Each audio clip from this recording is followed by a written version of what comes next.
Maithili express की शानदार प्रस्तुति है गै सौतीन तोरा काम धाम नहीं मिले छौगा सौतीन हो गे छिनरो देखबिही मारबो ऐठ के आ कानबिही बैठ के बुझले डीजे मनीष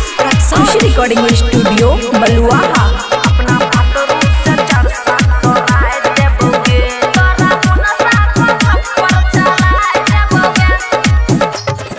हे गे मन के सब बढ़ल सौती की कहले हम छुराए देबोगे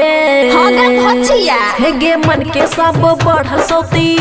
देखबे हम छोराए देबोगे अपना मुनसा से अपना सैया से चरसा तोराए देबोगे अपना भतरू से चरसा तोराए देबोगे हे गे ससुर भसुर के सब लाज सई खाऊ की हम हटाए देबोगे हो गे बेला जिया हे गे ससुर भसुर के सब लाज हम हटाए देबोगे तोरा मुनसा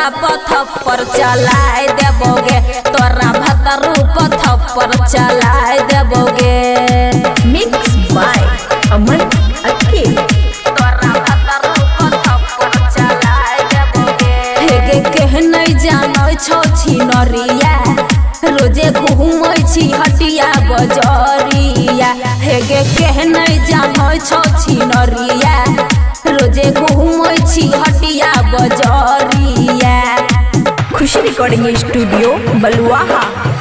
हे गई सब करम कर के हे गई मौगी बनै छी बड़ा सतवर्ती मौगी हे गई सब करम कर के हे गई मौगी बनै छी बड़ा सतवर्ती मौगी हे गई साई तोहर कमावे जाय छौ रोजे खगरिया साई तोहर कमावे जाय छौ रोजे खगरिया हे गे बन के तू घूमै छी छिनरिया रोज करै छी हटिया बजरिया हे गे बन के तू घूमै छी छिनरिया रोज करै छी हटिया बजरिया हे गे सब दिन के ऐठल तोहर अच्छा हम छोड़ाए देबोगे आने सब दिन के ऐठल तोहर हमहू नहीं छोड़बो हम छोड़ाए देबोगे तोरा मुनसा